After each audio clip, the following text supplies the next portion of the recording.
Good morning everyone. आज हम semester second lesson first के कुछ ऐसे मायने देखेंगे जो हमारे जीवन के लिए बहुत उपयोगी है। आज हम स्कूली विद्यालय की तरफ से जैसे हम अध्ययन करते हैं, परंतु जैसे हम पढ़ लिख कर बड़े हो जाएंगे, समझदार हो जाएंगे, काबिल हो जाएंगे, या तो यूँ कहे कि हम नौकरी उद्दे पर किसी कंपनी में, किसी ऑफिस में हम जब जॉब करेंगे तो किसी कारणवश हमें जब समस्या आएगी, या तो यूँ कहें कि हम जैसे स्कूल में ही है तो स्कूल में रहने के बाद हमें जो समस्याओं का सामना करना पड़ेगा, किसी कारणवश घर में शादी है, छुट्टी चाहिए प्रिंसिपल से या हमारे वार्डन सर से या मैनेजर सर से, तो उसका एप्लीकेशन, उसका लेटर कैसा लिखना चाहिए, उसका पत्र कैसा लिखना चाहिए, या तो यूँ कहें कि उसका हमें जो अर्जी देना है वो अर्जी हमें कैसे लिखना है, यह सारी जानकारी होना बहुत जरूरी है। और यह जानकारी आज के लिए नहीं है, ये आपको हमेशा हमेशा के लिए काम में आएगी। यदि आपको किसी पोस्ट में जाना है, एप्लीकेशन लिखना है, तो आपको लिखते आना चाहिए। बहुत से बच्चों बैंक में तो जाते हैं माता पिताओं के साथ, भाई बहन के साथ, पर बैंक की जो पर्ची होती है, बैंक की जो स्लिप होती है, वो तक भरने नहीं आती। बहुत से लोगों की बात है, मेरी अपनी बात नहीं है। जो भी विद्यालय में पढ़ते हैं बच्चे, 12th क्लास साइंस पास कर लेते हैं, 11th क्लास कॉमर्स पास कर लेते हैं, 10th के एग्जाम में फर्स्ट आते हैं, परंतु बहुत से ऐसे बच्चे होते हैं जिनको बैंक की स्लिप कैसी भरनी होती है, एप्लीकेशन कैसा लिखना है, अर्जी कैसे लिखना होता है, ये बहुत सारी जानकारी उनको नहीं होती है। इसके लिए आज हम प्रार्थना पत्र अर्थात हमें रिक्वेस्ट करना है। यदि मेरी भाई की शादी है और मेरे स्कूल में एग्जाम चल रही है और जैसे ही एग्जाम खत्म हो जाएगी, मुझे 2 दिन के बाद मेरे भाई के शादी में जाना है, तो मुझे प्रधानाचार्य अर्थात अध्यापक या प्रधानाध्यापक, प्रिंसिपल या मैनेजर सर से मुझे कैसे एप्लीकेशन लिखना है, यह जानकारी होना बहुत जरूरी है। तो आज हम प्रार्थना पत्र में यही सब सीखने की कोशिश करेंगे। देखते हैं, छुट्टी के लिए प्रधान अध्यापक को पत्र, छुट्टी चाहिए आपको, 2 दिन, 10 दिन, 8 दिन, 15 दिन, महीना, आपको छुट्टी चाहिए और आप जिस जगह पर रहते हो उस जगह से लगभग आपका घर 2000-3000 किलोमीटर दूर आपका गांव है, तो आप क्या करोगे, 1-2 दिन की छुट्टी नहीं लोगे, लगभग 10-15 महीने का आप क्या करोगे, छुट्टी लोगे। उसके लिए क्या है, एप्लीकेशन, प्रार्थना पत्र, रिक्वेस्ट पत्र अर्थात अर्जी लिखने के लिए आना बहुत जरूरी है। और वो किसको लिखना है, प्रधानाध्यापक अर्थात प्रिंसिपल को लिखना है, या अध्यापक अपने शिक्षक हो, क्लास टीचर हो, उसको आपको क्या करना है, पत्र लिखना है। आने वाले समय में यह पत्र का फॉर्मेट क्या है, यह सारी बातें तो आपके टेक्स्ट बुक में दी है, फिर भी आने वाले समय में यदि आपकी इच्छा हो कि सर मुझे इसके बारे में जानकारी चाहिए, कि और से और शब्द का मुझे इतना जानकारी नहीं है, तो मुझे लिखने के लिए नहीं आता है, तो मैं आपको समझाने की कोशिश करूंगा। प्रैक्टिस के तौर पर मैं आपको 2-3 लेटर आपको सिखाऊंगा, ठीक है, ओके। तो दूसरा पॉइंट देखते हैं, कार्यालयीन पत्र। यदि आप पढ़ लिख कर बड़े काबिल हो गए, समझदार होनहार हो और पढ़ लिख कर आपको नौकरी मिल गई है, तो जिस कार्यालय में आप पत्र लिख रहे हो, जिस कार्यालय में आप नौकरी कर रहे हो, उस कार्यालय संबंधित लोगों से आप कैसा पत्र लिखोगे, यह भी जानकारी होना बहुत जरूरी है। खैर छोड़ो, जिस सोसाइटी में आप रह रहे हो, जिस गली मोहल्ले में आप रह रहे हो, जिस कॉलोनी में आप रह रहे हो, उसी कॉलोनी के जस्ट बगल में यदि गंदगी हो रही है, सब लोग कचरा लाकर वहीं पर डाल रहे हैं, वो पानी इकट्ठा हो रहा है, मच्छर ज्यादा हो रहा है, इसके कारण पूरी सोसाइटी में बीमारी फैल रही है, यदि ऐसी कोई हालात हो तो उसके संदर्भ में भी हमें नगर पालिका के स्वास्थ्य अधिकारी को अर्थात सरकारी अस्पताल के मेन डॉक्टर को हमें पत्र लिखना है, तो उसकी भी जानकारी हमें होना बहुत जरूरी है। या नगर पालिका में जाके हम क्या करना चाहिए, एप्लीकेशन देना चाहिए कि आप जिस एरिया में रहते हो, जिस सोसाइटी में रहते हो, जिस गली मोहल्ले में रहते हो, जिस कॉलोनी में रहते हो, जिस हाउसिंग में रहते हो, उस हाउसिंग में यदि गंदगी बहुत ज्यादा हद तक बढ़ गई है और उसकी बदबू चारों ओर फैल रही है और उसके वजह से गांव लोग बीमार पड़ रहे हैं, तो आप क्या करोगे? स्वास्थ्य अधिकारी को गंदगी के बारे में शिकायत पत्र लिखना है। क्या लिखना है? शिकायत। यह शब्द बहुत मायने रखता है, क्योंकि आप जिस शहर में रहते हो, जिस गली में रहते हो, जिस सोसाइटी में रहते हो, वो किसी ना किसी शहर, किसी ना किसी नगर पालिका से अटैच रहता है। इसके लिए आप किसको पत्र लिखोगे? स्वास्थ्य अधिकारी को यह पत्र आप क्या करोगे? लिखोगे। या कि पुलिस स्टेशन में पत्र लिखोगे? नहीं, आप क्या करोगे? स्वास्थ्य अधिकारी, या तो नगर पालिका का कोई डॉक्टर, कोई सरकारी अस्पताल होगा, उस सरकारी अस्पताल में बड़े पोस्ट पे कोई व्यक्ति बैठा होगा, उस अधिकारी को आप क्या करोगे? पत्र लिखोगे। या तो नगर पालिका के नगर अध्यक्ष को, जो भी होगा, वापी का नगर अध्यक्ष जो भी व्यक्ति होगा, उस व्यक्ति को आप क्या करोगे? पत्र लिखोगे। और वो पत्र के साथ शिकायत पत्र लिखोगे। किस लिए? कि आप जहां पर रहते हो, जिस जगह पर रहते हो, उस जगह पर जो गंदगी फैल रही है, उस गंदगी के वजह से लोग बीमार हो रहे हैं, तो आपको वहां प्रार्थना पत्र नहीं लिखना है, आपको क्या करना है? शिकायत पत्र लिखना है कि ऐसा ऐसा है सर, इसके वजह से सब लोग बीमार हो रहे हैं, तो हमें क्या करना चाहिए? हम कुछ करें या आप कुछ करोगे? यह सारी जानकारी आपको क्या करना है? एक एप्लीकेशन के जरिए, एक पत्र के जरिए आप क्या कर सकते हो? स्वास्थ्य अधिकारी को पत्र आप लिख सकते हो। आया समझ में? आगे बढ़ते हैं। व्यवसायिक पत्र। यदि आपके पिताजी का बड़ा सा बुक स्टॉल है, यदि आपके पिताजी का बड़ा सा सब्जी मंडी का कोई ऐसा मार्केट में, मेन मार्केट में आपका कोई बहुत बड़ा दुकान है, या तो यूं कहिए कि बिजनेसमैन का छोटा मोटा धंधा आपके पास है, और जो माल, जो वस्तु आपको मिलना चाहिए थी, जो किताबें आपको मिलना चाहिए थी, वो किताबें यदि आपको समय पे नहीं मिली है, तो आप क्या करोगे? संबंधित जो आप उसे जानते हो, वैसे बुक स्टोर वाले से, वैसे सब्जी मंडी वाले से, वैसे किसी व्यवसाय से जुड़े हुए व्यक्ति से आप क्या करोगे? यह पत्र लिखोगे। व्यवसायिक पत्र लिखने के मायने भी थोड़े हटके होते हैं। यदि आपसे वो उम्र में बड़ा है, तो आप उससे क्या करोगे? सम्मान भरे शब्दों से पत्र लिखोगे। यदि आपसे वो उम्र में बड़ा छोटा है, तो भी आप उसको क्या करोगे? आदरयुक्त शब्दों का प्रयोग करके यह सारी जानकारी आप उनको दोगे। किसके लिए? पुस्तकें भेजने के लिए पुस्तक विक्रेता को पत्र लिखना है। यदि आप पुस्तकें बेचते हो या पुस्तकें मंगाते हो और कोई किताबें वहां पर नहीं आई है, बहुत सारी ऐसी किताबें हैं जो आपको नहीं मिली है, तो आप क्या करोगे? उस संबंधित व्यक्ति से, बुक स्टॉल से संबंधित व्यक्ति से, या उस इंसान को आप क्या करोगे? पत्र लिखोगे। आया समझ में?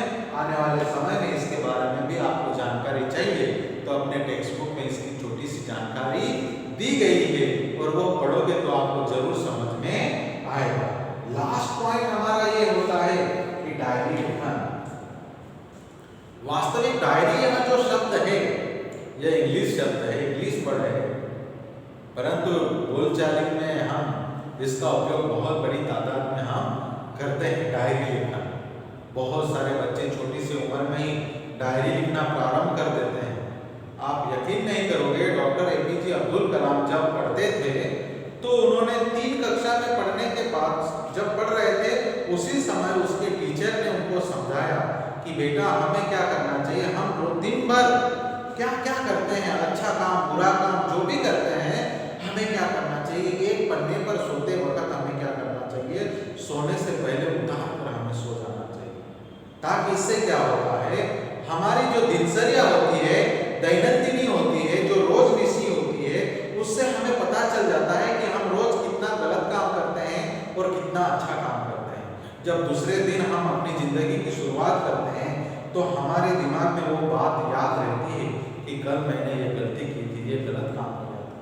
वो बात हमें बार बार याद आती है, और इसके लिए हम दूसरा दिन वो गलत काम करने छोड़ देते हैं। इसके लिए डायरी बहुत जरूरी है। डायरी यह शब्द हमारी टेक्स्ट बुक में इसके बारे में जानकारी है, आप पढ़ोगे तो समझ में आएगा। डायरी यह शब्द अंग्रेजी भाषा का है। डायरी के लिए हिंदी में दैनंदिनी, या तो यूं कहो कि डेली डायरी भी आप बोल सकते हो।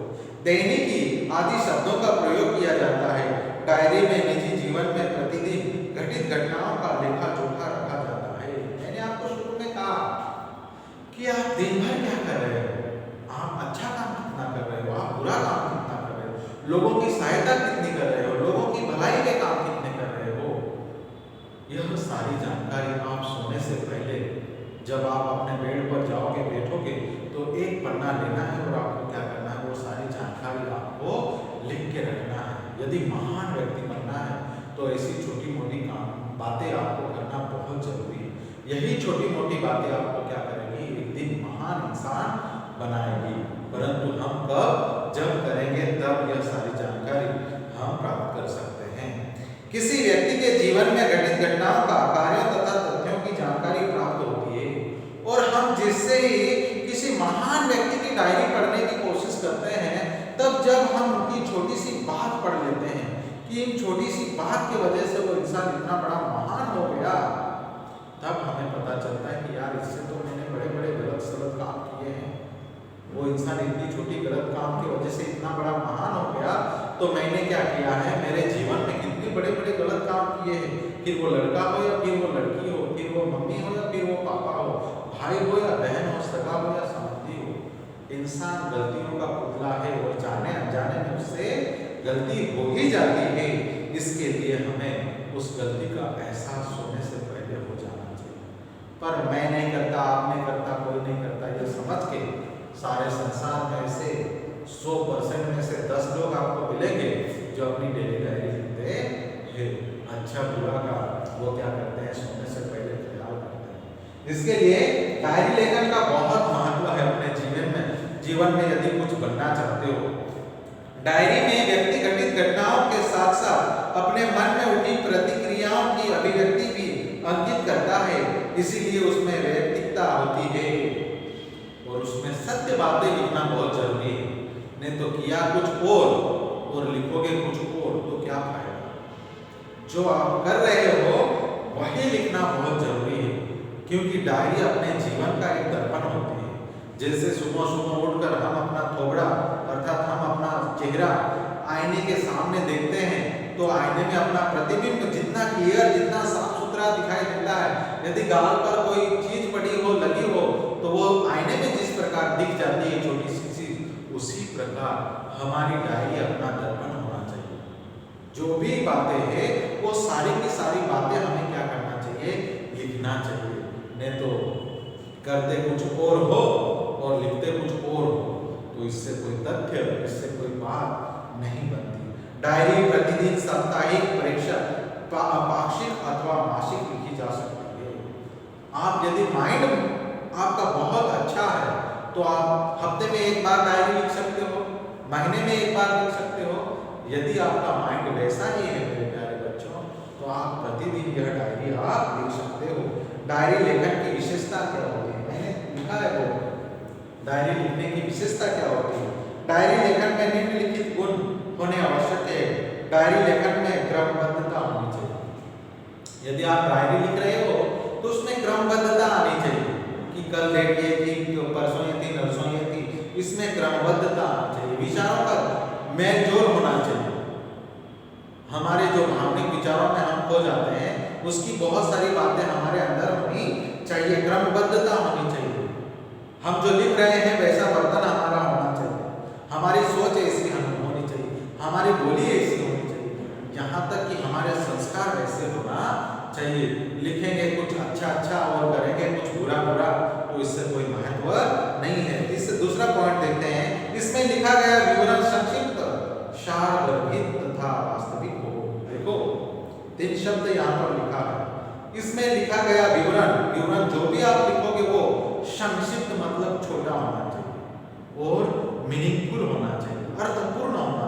सारगर्भित मतलब अर्थपूर्ण होना चाहिए, वास्तविक अर्थात सत्य होना चाहिए, जो है वही होना चाहिए।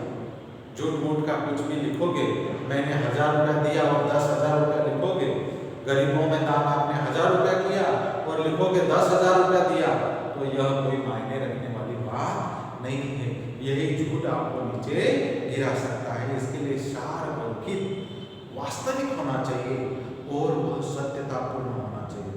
तीसरा पॉइंट देखते हैं, डायरी लेखन में स्थान, तिथि, घटना या तथ्य का स्पष्ट रूप से उल्लेख होना आवश्यक है। जिस जगह पर रहते हो, यदि उस जगह पर आपने किसी की सहयोग की, किसी का हेल्प किया, किसी को वस्त्र दान किए, किसी को पैसा दान किया, किसी को आपने अन्न दान किया, किसी को आपने फल दान किया है, तो उस घटना का उल्लेख होना बहुत जरूरी है।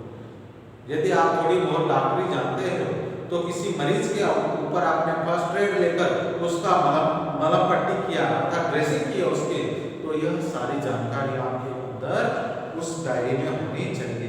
तिथि, घटना तथा तथ्य का स्पष्ट उल्लेख उसमें होना चाहिए। लास्ट पॉइंट देखते हैं, चौथा पॉइंट कि डायरी लेखन करते समय आलोचना, टीका टिप्पणी, बनावटीपन, काल्पनिकता, चित्रात्मकता, अनावश्यक विस्तार से बचना चाहिए। जब भी हम डायरी लिखे, स्वयं की डायरी, तो हमें दूसरों की आलोचना नहीं करना चाहिए। बगल वाली ये करती है, बगल वाली वो करती है, बगल वाले के घर में टीवी आ गई है, मेरे घर में तो वही पुरानी टीवी है, बगल वाले ने साड़ी ली है, मेरे तो वही पुरानी साड़ी है, बगल वाले ने फ्रिज लिया है तो मेरा तो वही पुराना है। यह सारी आलोचक भरी बातें हमारे जीवन में नहीं होनी चाहिए। दूसरे का सुख देखकर स्वयं हमें सुखी रहना चाहिए। दूसरा इंसान सुखी है तो उसके सुख में ही हमें सुख समझना चाहिए, परंतु हमें दूसरे का आलोचना नहीं करना चाहिए, दूसरों की टीका टिप्पणी नहीं करना चाहिए, बनावटीपन नहीं करना चाहिए, काल्पनिकता का आधार नहीं लेना चाहिए, चित्रात्मकता की बातों हमें से दूर रहना चाहिए। यह जीवन की अनावश्यक चीजें हैं जो हमें नीचे गिरा सकती है। डायरी लेखन के लाभ देखते हैं। डायरी लेखन के लाभ क्या होते हैं वो देखने की कोशिश करते हैं कि इससे जीवन में घटी घटनाओं की जानकारी प्राप्त होती है। हमारे जीवन में क्या क्या घटना घटी, इसके संदर्भ में हमें सारी जानकारी तो प्राप्त होती है। यदि मेरे पिताजी शराबी हैं, वो शराब पी के आते हैं, वो घर में मम्मी से झगड़ा, दीदी से झगड़ा, भैया से झगड़ा, यह सारी जानकारी आप जब लिखोगे तो आपको याद आएगी। परंतु पहले मेरे पापा शराबी थे, अब शराब छोड़ दिया है और उन्होंने अपने धंधे में, अपने बिजनेस में बहुत तरक्की की है। साल 2 साल के बाद जब आप जवान हो जाओगे और वो डायरी खोलोगे और वो डायरी पढ़ोगे तो आपको वो आपके जीवन से जुड़ी हुई घटना आपको याद आ जाएगी और आपके दिमाग में एक बात याद आ जाएगी कि जब मैं छोटा था तो मेरे पापा शराब पिया करते थे, घर में झगड़ा करते थे, हम लोगों को मारते थे, भला बुरा बोलते थे, परंतु आज मेरे पापा सज्जन इंसान बन गए, नेक इंसान बन गए और पूरा घर का सारा कारोबार संभाल रहे हैं और मेरी पढ़ाई करवा कर आज मैं डॉक्टर बन गया हूँ, आज मैं इंजीनियर बन गया हूँ, आज मैं कलेक्टर बन गया हूँ। यह सारी जानकारी जब आप पढ़ोगे तो आपकी आंखों से आंसू जरूर निकल आएंगे। डायरी में तथ्यों का उल्लेख रहता है, इस कारण व्यक्ति दिन भर जो अच्छे बुरे काम करता है उसका उल्लेख भी रहता है। मैंने आपको शुरू में बोला कि दिन भर में जो आप अच्छे बुरे काम करोगे उसका उल्लेख होना जरूरी है। इससे शैन बुराइयों से बच जाता है या बच सकता है। जीवन में होने वाली घटनाओं से इंसान क्या हो जाता है, बच जाता है, क्योंकि उन्होंने लिख के रखा है कि मैंने ये बुरा काम किया। जब वो बुरा काम करेगा तो उसके दिमाग में यह बात आ जाएगी कि अरे यार मैंने वो गलती की थी, आज नहीं होना चाहिए।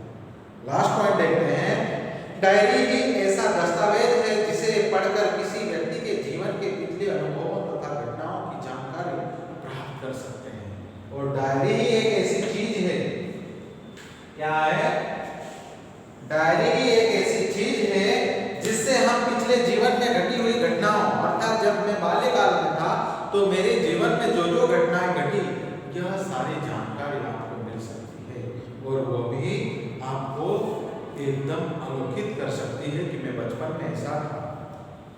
संबंधित व्यक्ति को शब्द में प्राप्त की जा सकती है और वह व्यक्ति कैसा था, उसकी लिखावट कैसी थी, उसका आचरण कैसा था, उसका व्यवहार कैसा था, यह सारी जानकारी आपको मिल सकती है। जब आप 10 साल के थे तब डायरी लिख रहे थे और 10 साल भर आपने डायरी लिखा, 20 साल तक आप डायरी लिखते रहे और 20 के बाद आपने छोड़ दिया और अब आप 70 साल के हो गए हो और जब अचानक आपको डायरी के संदर्भ में याद आया, लाठी टेकते टेकते आपने आपकी पुरानी अलमारी खोली, कपाट खोला और उसमें से आपने आपकी लिखी हुई डायरी जब आप निकालोगे तो आप भले ही 70 साल के हो जाओगे, परंतु जब आप अपनी डायरी पढ़ोगे तो उस समय 10 साल के जरूर हो जाओगे, क्योंकि आपके जीवन से जुड़ी हुई वो बातें आपको याद आएगी। और वो डायरी पढ़ते वक्त आप 70 साल तो भूल जाओगे, आप 10 साल के विचारधारा में खो जाओगे और वो डायरी आपको एक नई प्रेरणा देगी कि मैंने जीवन में यह महान कार्य किया है। यहाँ पर हमारा लेसन समाप्त होता है। आने वाले समय में और भी कुछ जानकारी मैं आपको देता रहूँगा। धन्यवाद।